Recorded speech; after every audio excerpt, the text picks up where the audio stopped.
Did you know that Missouri is known as the cave state? Did you know that? I did not know that. Well, we are. It's a land where more than 7,500 known caves. That's a lot. That is a lot, especially for little Missouri. Yeah. Wind beneath the surface, threading through limestone like a hidden ancient network of veins. Some are vast, cathedral like chambers with mineral formations. Others are tight, suffocating crawl spaces. Oh, Terry's got claustrophobia as I'm speaking, where the light disappears just a few feet in front of you. Together, they form an underground world that most people will never fully see or understand. But these aren't just empty spaces carved by time. They breathe, they shift, they echo, temperatures plummet, darkness is absolute. And in that darkness, direction, sound, even your sense of reality can start to slip away. Caves can collapse without warning, flood in minutes from storms miles away, and twist into labyrinths that disorient even experienced explorers. And sometimes caves keep secrets secrets of people who went in and never came out, secrets of violence hidden far from the surface, or secrets buried so deep that even time struggles to uncover them. Today, we're not just telling stories, we're descending into them. So take a breath, steady your nerve, and step carefully because we're going deeper than ever before into the caves of Missouri.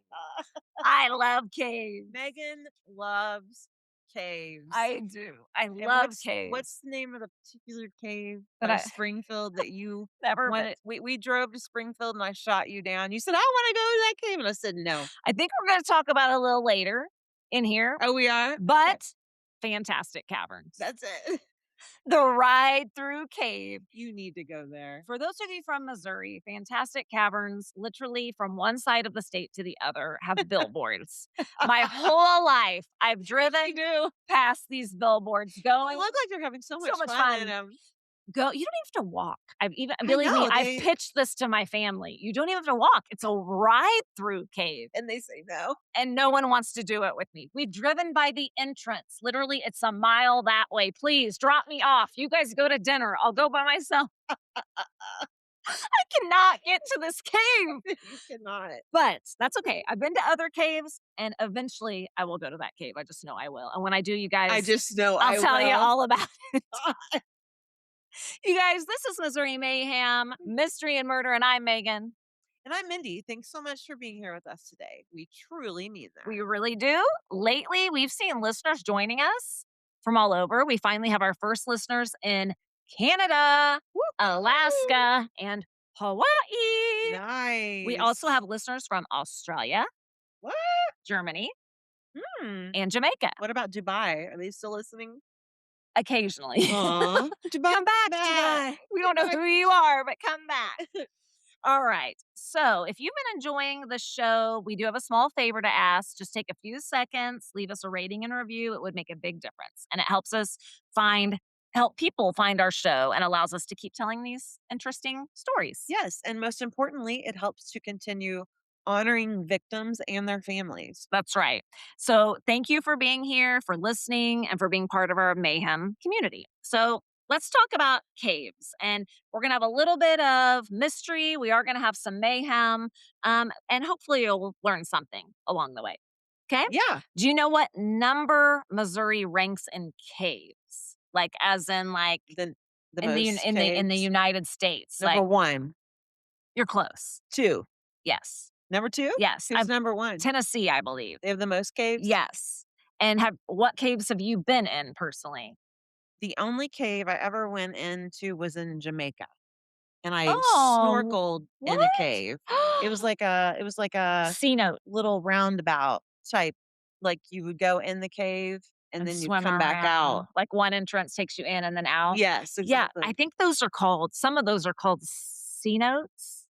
Cenotes. I'm not sure. Cenotes. But it was kind of Cenotes. creepy. Yeah. Because it's probably dark and water. And there were bats hanging from the ceiling. Really? Were you in the Yes. water? Mhm. Yeah. See, that's cool. That's Yeah. cool. So It that's was like the a only cave snorkeling adventure. That's besides like from where we live in Missouri in the Kansas City area, like there's businesses in caves. We've been in caves like with businesses before. down in Well, this yeah, well, case. our mom used to work in a Well, yeah, cave. don't mention where though. Oh, I'm not. But you're right. Our No, mom works in a cave and don't Terry mention works in a cave. But So we've been in caves, but they don't seem like caves because they're businesses. yeah, Okay. Have you ever been to Mark Twain Cave? no. That's super cool. I went there. That's where the whole, Tom Sawyer, Huck Finn, Yes. and all the stories about, I think it was Becky and Tom. So I've been through the Mark Twain Cave. I've been through Bridal Cave at Okay. the Lake of the Ozarks. So I really played on when Spencer was in fourth grade, they had to do a Missouri notebook. Oh, And the summer before they go to fourth grade, they're like, don't forget, we're going to do this notebook. So if you go anywhere over the summer and you can collect information. So I used that and said, we need to go to this cave. So yeah, you you can. used your child to get into a cave. We So know what you did. Spence and I went to see Bridal Cave while we were on vacation, while Terry and Caden stayed back at the hotel and binge watched iCarly. Oh. This is many years ago. So yes, I love caves. Oh, So my first question when researching for today's episode was, why does Missouri have so many caves? Like, what yeah. is it about our state and where we're located? Yeah, Do you know what why? is it because we're, like, in the center? I don't know. That doesn't make sense. I don't know. That's a good. You mean like just Center of the the United United States? States? Like, Like it's rocky here? I don't know. Kind of. I mean, Missouri didn't just randomly become the cave state. There's actually a reason why there are thousands of caves hidden beneath our state. And it all starts with the ground. So you're kind of right. I mean, Okay. where we're located. A huge part of Missouri, especially the Ozarks part, is made of a type of rock called limestone. And limestone is very soft compared to other rocks. Millions of years ago, Missouri was covered by water, which I think is crazy to think. Like, the United States was like basically covered by water. Well, it makes me wonder, could it be again? For sure. Yeah. I mean, anything's yes, it can be I flooded, always think become a things like that well, I think of like, yeah, you watch those shows about the dinosaurs and and how it evolution. evolved Yeah, and and Pangea yeah. and the everything breaking apart and all that. So yeah, so millions of years ago, Missouri was covered by shallow seawater. And when finally the seas dissipated and disappeared, they left behind layers of calcium rich mud that would eventually harden into limestone. Okay. So the limestone, though, it has a weakness. It can eventually dissolve. It takes time, but it can. When it rains, the water picks up a little bit of carbon dioxide from the air and soil, and that turns into a very mild acid, not like dangerous, but an Yeah. acid that can wear the rock away. Mhm. So as the water seeps into the cracks in the ground and the limestone starts to dissolve, cracks start to form slowly over hundreds, thousands, and millions of years. They grow, and a small crack from limestone turns into an opening. Okay, so I have no idea what that just all meant, but so basically you're saying every cave just started as a tiny crack? That's exactly what I'm saying. Okay, Basically, the fact that we were covered in water and then that dried up, leaving this limestone to form to form these caves because the cracks would turn into openings, the openings turn into tunnels, and it's just constantly and it keeps dissolving. getting more and more open? Yes, and it creates then places you can go and look. So you're right. Every cave kind of started as a tiny crack.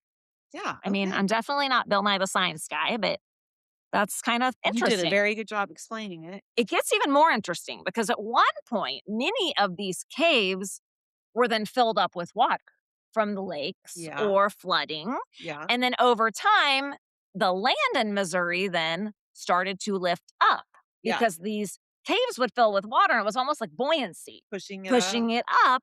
And this was called the Ozark uplift. And as the Ozark uplift happened and the land rose, rivers cut deeper in the ground, the water inside the cave started to drain out, and this left behind the caves we know today. Okay. And once air started flowing, not just water through the caves, something new started happening. Water then dripping from the ceiling leaves the stalactites and the stalagmites that grow. So, Okay. caves are naturally still moist. So Because then, that's why there's some more dripping uh-huh, water. yes, yes. So caves are constantly changing, Changing, yeah. constantly. Isn't that wild? But that also makes them dangerous. they can collapse. Right. In fact, I did not know this. Missouri is still discovering new caves every year. In fact, around 100 of them. 100 of them a year? Yes. Oh Currently, gosh. we have almost 7,500 caves in Missouri, and every year they're discovering around 100. Now, they may be tiny, but yeah. So, But a cave's a cave. cave's a cave. Are we ready to talk about Missouri's caves? So, today we're taking you through Missouri's caves, but we're going to do it a little differently today. We're going Okay. to do this by uncovering 7 separate stories about Missouri's caves, each one different and each one a little unsettling in its own way. Okay. Some are quick glimpses into tragedies, others are lingering mysteries that don't have answers. But from disappearances, deadly accidents, to legends, crimes hidden underground, these are short stories, but let's see if they have a lasting impression on you. Okay? Alright, I bet they do. Let's start with a very, very sad cave story. This is called The Lost Boys of Hannibal. Yeah. It was May 10th, 1967, a warm spring day in Hannibal, Missouri, a town, of course, famous for Mark Twain, boyhood adventures, and another mystery that will haunt it forever. 3 boys, Craig Dow, Joey Hogue, and Billy Hogue. Again, young boys, I believe teens, 12, 13. 2 of them brothers? Yes. Set out, they were brothers or cousins. I think they were brothers. Okay. They set out looking for an adventure on this May Day in 1967. They didn't tell anyone where they were going. They probably just set out on their bikes. But it was 1967, that's exactly what you did. We're going to go out, explore the town, we'll be back. Yeah. Well, no one knew where they were going. Eventually, they figured it out. The boys went to what was called Murphy's How old were the Cave. boys? 12, 13, They were 14. So middle school age. Yes. Now, Murphy's Cave in Hannibal, this is a narrow, twisting cave system with some really tight passages, some unstable rock, and a reputation that even seasoned explorers respected. Okay. Because sadly, these 3 boys go inside this cave and they never come out. Never came out. Never. Search efforts started quickly, and what followed was staggering. How is that possible? Hundreds of volunteers, cave experts from across the country, rescue teams crawling through passages that are barely wider than a human body. Talk about claustrophobia. Okay, let me ask you a question real quick. How do they know they never came out? Well, Maybe they did and they ran away. one rescuer later says the cave is a nightmare of stone, passages that would turn back on themselves, and air that felt like it was running out. Weeks passed, then months, no footprints, no clothing, no remains. Some believe the boys went inside and a couple things could have happened. Some believe a cave in happened. They Yeah. got back there, a cave in sealed them behind rocks. They think this could have been triggered because there was nearby blasting, dynamite blasting going on at a highway. Okay. And they think that maybe the blasting dislodged some of the rock and it collapsed. Others think maybe the boys got disoriented and couldn't find their way out and got lost, which to me is more horrifying, I think. Oh my Yeah. gosh. And then there are I would think other they'd find them. I don't know. darker theories. Okay. And one reason they're pretty positive the boys went in that cave, I believe, is because their bikes were found outside of it. So they know they didn't Yeah. come out. Yeah. Okay. Over the years, one name comes up again and again, which is so strange in connection to the disappearance, the 1967 disappearance of these Hannibal boys. And it's a name that, I mean, you're going to know. Serial killer, John Wayne Gacy. Oh yeah. Now, in the 1970s, Gacy killed at least 33 young men and boys across the U.S. Now, to be clear, there is no physical evidence linking Gacy to this. No DNA, nothing. No sightings, nothing that officially tied him. But of course, that doesn't stop the rumor mill and Right. theories. One of the most talked about comes from author John Wingate, who's actually was a childhood friend of these 3 boys. And he wrote a book about the So he situation. could have been with them. Correct. Totally. In his investigation on this book, he worked with multiple psychics, each one claiming independently that the boys never died in the cave at all. And these psychics, they suggested something more sinister happened, like they were killed somehow. According to these accounts, the boys were abducted near the cave entrance, lured away by a man. taken somewhere else and murdered. And the man they described independently, both these psychics, look very similar to John Wayne Gacy. So they're saying they never even went in the cave. They just were in front of the cave, maybe getting ready to go in when maybe possibly Gacy walked up and got and lured them away. Right. And they never went in the cave, maybe. Right. Now, to me, I'm kind of like, this feels random. Like, there's no DNA. So, why would John Wayne Gacy be in Hannibal, Missouri? Right. Well, Yeah. here's Okay. here's what makes this theory linger is the timing. In Okay. 1967, John Wayne Gacy was living in Iowa, and he frequently traveled along Highway 61, which is the route that runs directly through Yeah. Hannibal, on his way to visit family in Arkansas. Okay. So from Iowa to Arkansas, he traveled this frequently in Ugh. 1967. Some believe this could put him in the right place at the wrong time, right time. Right. There were even witness reports during the search, people who claimed they saw a strange man watching from a distance near Lover's Leap, which is a cliff that overlooks the Mississippi River near the Mark Twain Cave. According to those accounts, the man disappeared just as suddenly as he appeared. Again, speculation, rumor. Could that be Yeah. John Wayne Gacy? Is this, Right. I mean, again, weird theories, no Yeah. proof. Many investigators, even some family members, still believe the most likely explanation when it comes to the boys is far less complicated, just as tragic. They think one of two things happened to their boys. They either got lost and couldn't find their way out, which is horrific. All 3 of them. Yes, or they were trapped by a collapse triggered by that explosion. Again, no evidence, no answers. 3 boys But they disappear. looked in that cave, right? They tried to move. They looked. Yes. Yes. These 3 boys have never been found. Their remains, nothing. Can they Still. keep looking in that cave? I Can know. they, like, You're like, "They've gotta be in that can they cave." blast it out? I mean, I keep know. looking at it? I know. They've And gotta be in there you unless they really weren't unless they didn't go in the cave that I mean, if you were gonna kidnap 3 boys, that would be a very good way of to making make it look people like think, they went in. park their bikes there by the cave, and Yeah. so that's our first mystery. Sorry, Okay. no answers. That's frustrating Wow, that and is a mystery. terrible for those 3 boys. Whew. So our second cave we're going to be talking about is the murder at Percy's Cave, Percy. And this takes place actually even farther back than 1967. This takes place in 1922. The next story is the summer of 22, August 14th to be exact. So, right before school's getting ready Yeah. to go back in session. And this is a lively night of music and dancing that turned into something these kids never thought it would be. This violence takes place at Percy's Cave, also known as Fantastic No, it's Caverns. not. Yes. Oh my gosh, so you wanna go to a kill cave? Well, hold on. This violence took place at Percy's Cave, now known as Fantastic Caverns, which is the only drive-through cave in America. See, I'm giving you a commercial. Fantastic Caverns. And you don't have to walk. That's right. One of Missouri's most historically layered sites, evolving from a local resort to a secretive meeting space and eventually a world famous tourist That attraction. Megan I want to go has to. never been to. It's located about 8 miles northwest of Springfield, Right where we were. which I've been many a times. Percy's Cave wasn't just a remote natural site. Percy's Cave in 1922 was a social hub. This was a dance pavilion that had been built by the cave.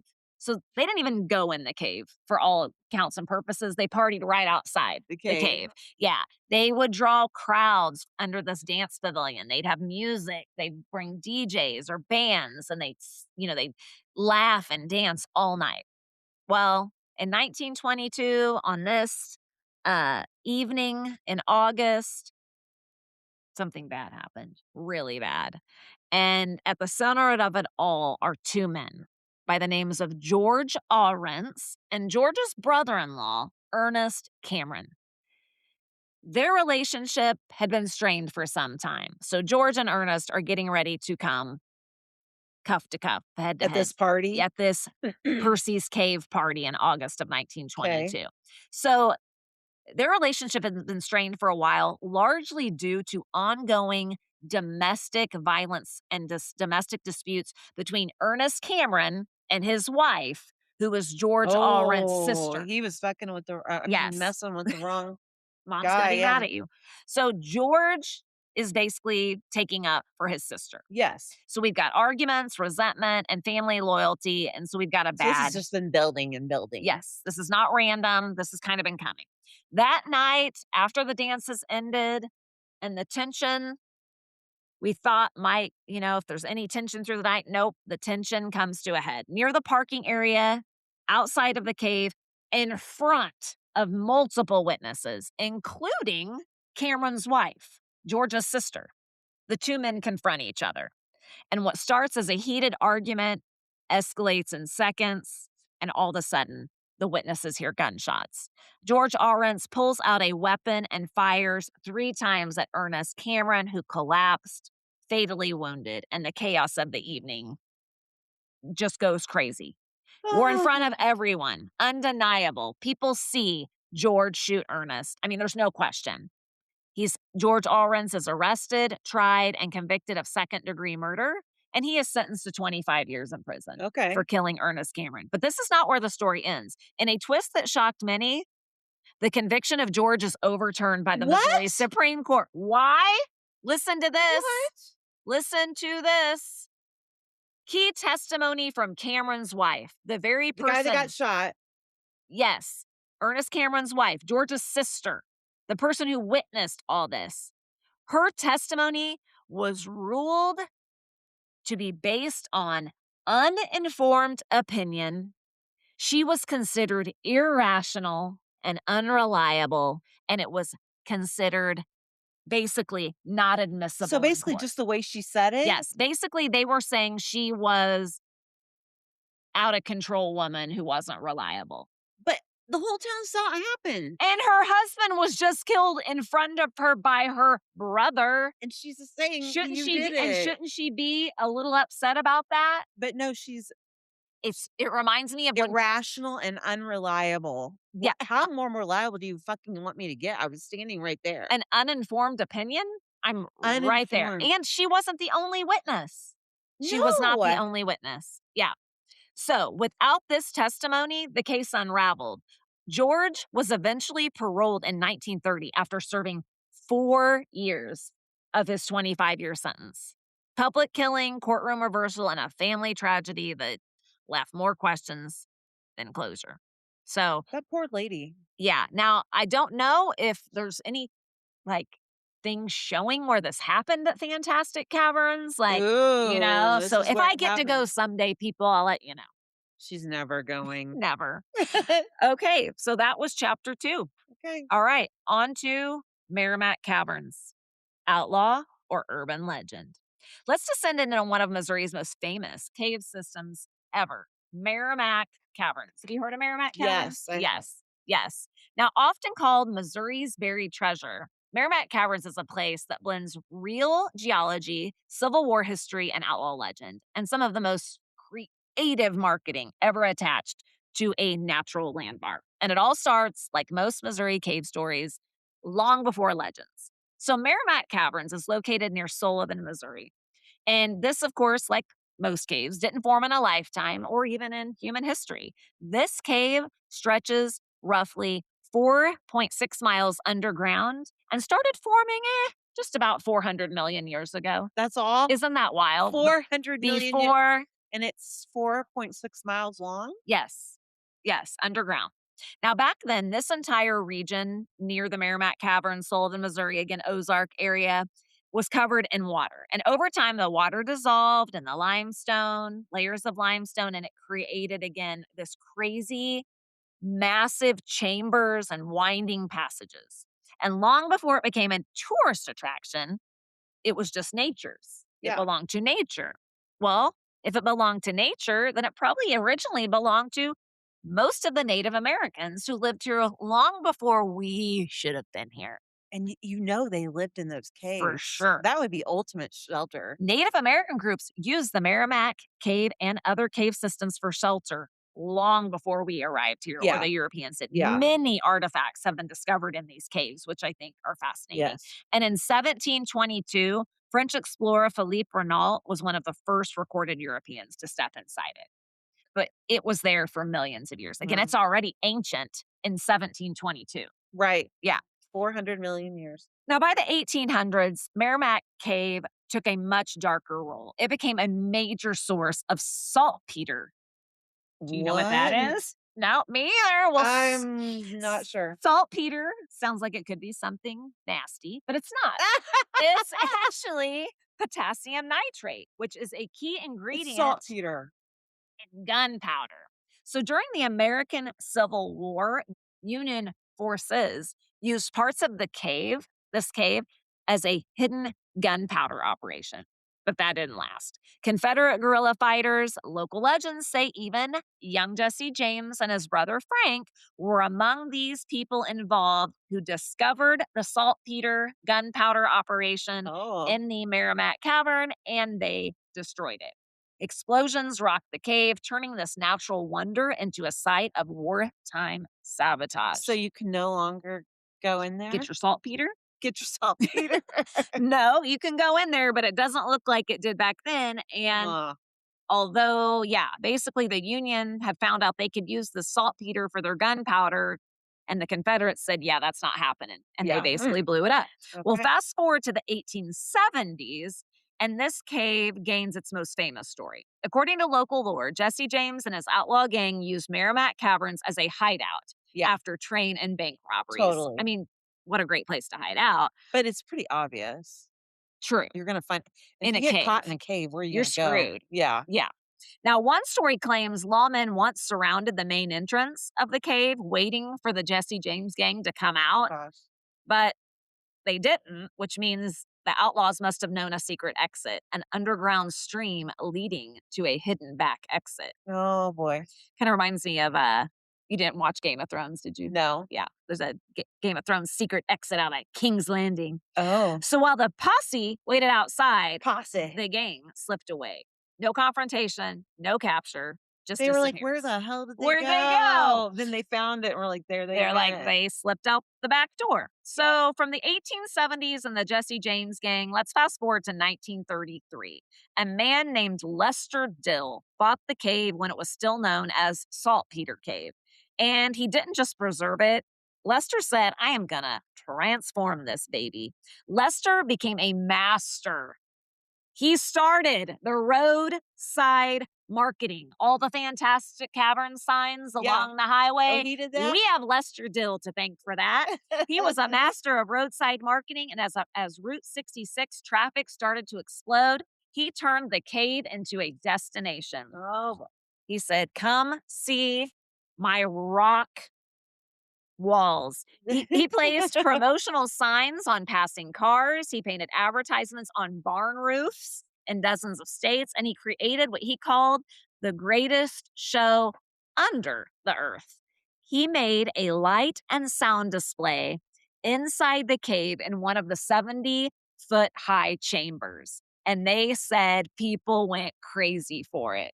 It echoed, it made all these weird noises and these Whoa. lights. And they said Lester Dill basically invented cave tourism branding. So again, all those signs along the road, give thumbs up to Lester. Okay. And then he thought, how else can I make money off this cave? Well, I'm going to totally lean into the whole outlaw story. So Okay. in 1941, Lester claimed to discover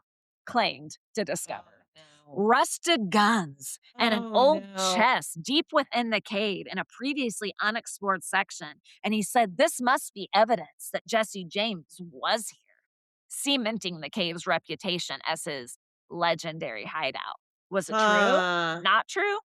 Pretty sure it wasn't true, but Pretty sure. he was a very good storyteller, Lester Oh, Dill. my. Now, here comes one of the strangest chapters in this cave's history, if it wasn't strange already. In 1945, a man named J. Frank Dalton claims he's the real Jesse James, Huh? arguing that the outlaw's supposed death in 1882 was staged. Against all odds, Lester Dill says, okay, Jesse, you're alive. Come on over. Dalton was brought to Merrimack Caverns, where he spent his final years appearing as a Oh, my. living. They made They him look like he lied. was Jesse James? Yes. They pretended he was Jesse James. He would tell stories about his Oh, time, my gosh. and he'd even fire a six-shooter for visitors. Isn't that hilarious? And people ate it Jesse James is up. alive. Let's go see him. So if he supposedly died in 1882, Yeah. 18 he He's claiming he's like 70 70. then, in his 70s. Yeah, I'm guessing. So the man portraying him had to be in his 70s, I would I guess. would guess. It's like back then, though, you Oh don't have my. Google to be like, people just took shit at face Fact check. value, you know? Yeah. Today, Merrimack Cavern draws around 150,000 visitors a year. People come for the massive stalactites and stalagmites, the underground rivers, and the cool, constant air of the cave. But they also come for the stories, the outlaw Megan myths. doesn't. Yeah, I don't get to the Civil War secrets and the carefully blurred line of history and legend. Because here in this cave system, carved over hundreds of millions of years ago, I mean, truth, storytelling, I mean, who really cares? Yeah. It's all for fun. Yeah. Okay, chapter 4, Joe's Cave, Okay. Counterfeiting and Vigilantism. Deep in Camden County, Missouri, again, Lake of the Ozarks, lies one of the most unsettling pieces of Ozark folklore, Joe's Cave. Unlike Missouri's famous show caves like Merrimack Cavern, Fantastic Caverns, Mhm. this is not a place for guided tours or beautiful lit pathways. It's not designed for visitors at all. Instead, Joe's Cave exists mostly in stories, legends, passed down, reshaped, and retold. And those stories are kind of dark stories. What makes Joe's Cave so infamous isn't just the cave itself, it's the legend that's attached to it. And this is a violent tale that tries to explain not only the cave's name, Joe's Cave, but the name of the nearby valley known as Rafferty Hollow. The version most often cited was recorded in 1931 by State Representative James W. Armstrong. And the way he talks about Joe's Cave is like this: it begins with a man simply known as Joe. According to the story, Joe was an African American man, sometimes described in older accounts as possibly a runaway slave who lived near the early Fulbright, Missouri settlement and near this cave. The legend claims that Joe committed a brutal crime against a local woman, an act that ignited outrage across the It was community. probably And nothing. again, it was probably false and lies. We've It talked was about probably this he before. probably said, "You look nice today." Or did nothing at all and was Right. just blame. So back then, as was, if something happened, vigilante justice tried to prevail. So a man by the name of Rafferty tracks down Joe, kills him, ends his life in the hills of the Ozarks. But in death, this story only grows stronger because Joe's body became a problem no one wanted to solve. According to this legend, neither white nor black cemeteries would accept him. His remains were unwanted. The black community said if he really did commit this crime, We don't want him. yes. And then, of course, racism. We don't want him. So, a local physician named Dr. William Dodson allegedly steps in. And what happens next is where the story makes its most disturbing turn. Okay. Because William Dodson reportedly took Joe's body to a nearby cave, what eventually becomes known as Joe's Cave. And he performs what is defined as a crude form of anatomical preservation. What the fuck is that? He was said to have boiled the flesh Oh. from the bones of the body in a large kettle at the cave's entrance, then reassembled the skeleton for medical study. That is just crazy and takes a lot of work. For days, according to the legend, William Dodson stayed in the cave working by lantern, basically reassembling the skeleton for medical That purposes. is nuts. Weird. Sounds like I Frankenstein. feel so bad for Joe. Yes, this is one of the most chilling parts of this entire legend. Yeah, that's crazy. The violence doesn't end there, though. Rafferty, the man who supposedly killed Joe, is later murdered himself in a nearby valley, which came to be known as Rafferty Hollow. Oh my. Well, the killer of Rafferty was a man named William Grizzle. And according to the legend, the cycle continues because Grizzle and Rafferty's widow were said to have died by suicide while awaiting trial for Rafferty's death. What? So, yes. So Rafferty kills Joe. William Grizzle and sounds like maybe Rafferty's wife Yeah. kill Rafferty, and then those 2 die by suicide, supposedly, while awaiting trial. Again, lots of death, a What? lot of terrible things. Again, historical records are inconsistent. Some suggest Grizzle may have died in prison instead of by suicide, but the folklore paints this dark picture. Again, a chain reaction of violence that just spread. Now, physically, Joe's Cave sits near what's known as West Glaze Creek, and it's not far from what's known as the little ghost town of Glaze City, which is in eastern Camden County, Missouri. Historical accounts said it stretches almost half a mile underground and it has very, very large chambers and limestone formations. Unlike caves, though, that have turned into tourist attractions, this one has not. It's on private land. There's no paths, there's no systems, safety rails, ride through the cave. No, Yeah. there's no public access. It's just on private property, which kind of adds to its mystery Yeah. in a way, which is probably best. If those terrible things happened, I think it's best it's on private property I think because it so could too. be turned into something. Someone could try and like take advantage Oh, of totally. that, you know. Now, part of what makes Joe's Cave even more complicated is how often it gets confused with other caves in Missouri. Some people mix it up with what was known as Injun Joe's Cave, which is tied to fictional, typically Mark Twain stories Okay. and attractions in Hannibal. Others confuse Joe's Cave with a cave called Jacob's Cave, which is in Versailles, Missouri. And it's totally different, a very real show cave that's open to visitors, but Joe's Cave stands apart. Again, Okay. yeah. Number one, it's not a public cave and it's defined by this violent legend. Okay. So Joe's Cave. Joe's All cave. right. Are we ready for our next one? I'm ready. All right. Let's get to some modern mayhem. Okay, yeah. We're going to Let's do fast that. forward to 2014, the research cave discovery. Okay. Our next case takes us into the modern era, but it's still no less disturbing of a story than the one we just heard because we're going to be inside what was known as the Purtle Springs Recreation Area in Warrensburg, Missouri. This is a research cave known as Snake Cave, and it's Ooh. not a tourist attraction. It is only used for scientific study by the students and researchers at the University of Central Missouri. So UCM used to be CMSU. This is their research cave, which is cool. I think that's cool. That's just strictly for research. Yes, That's it's cool. quiet, it has a controlled environment, and is a place meant for learning, not for the horror that is Okay. subjected to it. Okay. Because on March 4th, 2014, this changes. 2 biology students enter Snake Cave that day from the school to study cave dwelling snakes and their habitat. Routine field work, something they had done several times before. But once these research students get inside the cave, they see something hidden within a pile of burned trash. And they're like, what is that? We don't remember that being here last time. So they go over and they immediately discover something horrifying.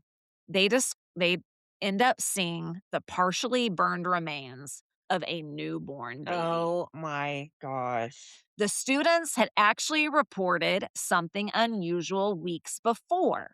They said that they had noticed a few weeks before a broken lock on the cave's security gate that February.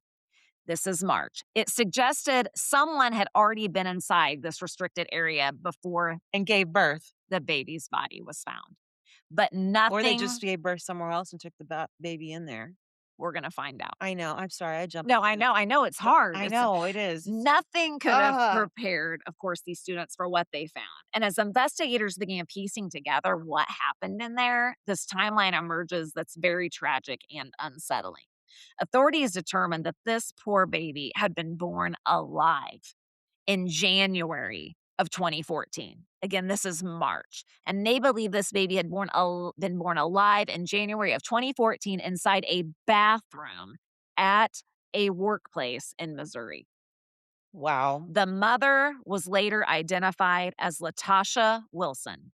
After she gave birth at the bathroom at her workplace, Wilson and an acquaintance by the name of Zachary Carter transported the infant's body to Snake Cave, where it was placed among trash and set on fire. How the mother trucker do you do that? Yeah. Like, Agreed. You have a baby and you go. Now, whether or Ugh. not the baby was still alive when they took it in the cave is unknown. So, was the baby born alive in the bathroom and then died because they never got it medical help? Or did they kill the baby in the cave? Honestly, it probably died from not getting medical help. Well, what they do know is this cave wasn't random. It was ridden, it was remote, it was hidden, it was difficult to access. They had to break a lock to get inside of it. They're pretty sure they're the ones who had broken the lock Yes, the weeks yes. before. The investigation did lead to criminal charges. And in 2016, Latasha Wilson pled guilty to involuntary manslaughter, child endangerment, and abandonment of a corpse, and she was sentenced to 15 years in prison. Okay. Now, it stands out in this it stands out in this episode not just because of what happened, but because of where it happened. Again, this is a research cave, a place meant for science, discovery, and learning. And instead, these students came upon a scene involving secrecy, concealment, and the death of an infant. Mhm. And like so many caves in Missouri, it held on to this truth that someone was trying very, very hard to bury. Yeah. So that is Snake Cave. Oh, that's sad. Very. Now, let's go back in time. We're kind of all over the place here. We're going to talk about the Cliff Cave Park Flash flood. Our next story is going to take us to one of the most tragic cave incidents in Missouri history and to a cave system shaped by both nature and time. Cliff Cave Park sits along the Mississippi River in South St. Louis County, and today it's a public park with wooded trails, river overlooks, and a cave system carved deep into the limestone. But the cave itself, of course, is much older than the park above it. The Cliff Cave formed millions of years ago, just like the other Missouri caves, and over time it widened, created the chambers, especially being located near the Mississippi River. And it's what's known as part of the Missouri's larger karst landscape, KARST. I'm guessing that means Yeah. caves or something. Yeah. But on July 23rd, 1993, Cliff Cave, this natural system turns deadly in a big way. Okay. A group of 16 boys and four counselors from St. Joseph's Home for Boys, which was a residential treatment center for troubled and abused youth, arrive at the Cliff Cave Park for a scheduled outing. Again, we're talking about July 1993. Despite warnings being told, don't go in this cave, it's not safe. Really? These counselors and these boys go into the cave. The park had already been closed for weeks due to flooding along the Mississippi River, and there were road closed signs everywhere, and they still took them in. Wow. Yeah, so this is not good. They were No. not, they shouldn't have been there. There were warning signs, and these four counselors still took these 16 boys in there, sadly. While the group was inside the cave, Yep. as it can, the weather above ground changed very quickly, and a severe thunderstorm moved in and it dumped roughly 5 inches of rain over the area very quickly.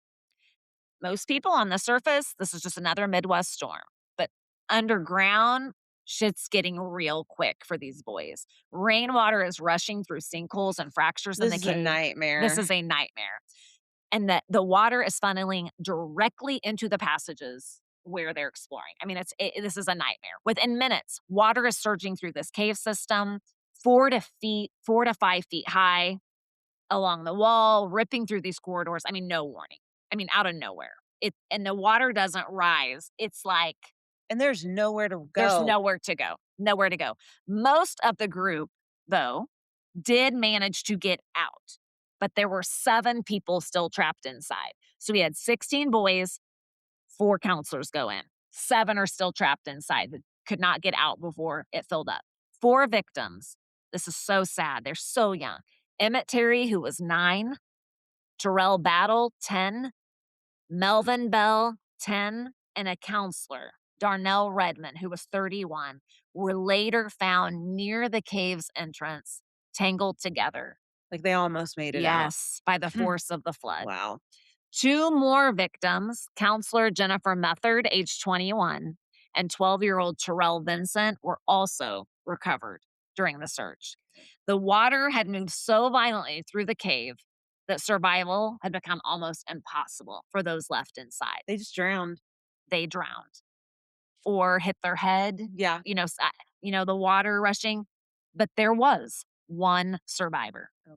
13-year-old Gary Mayer.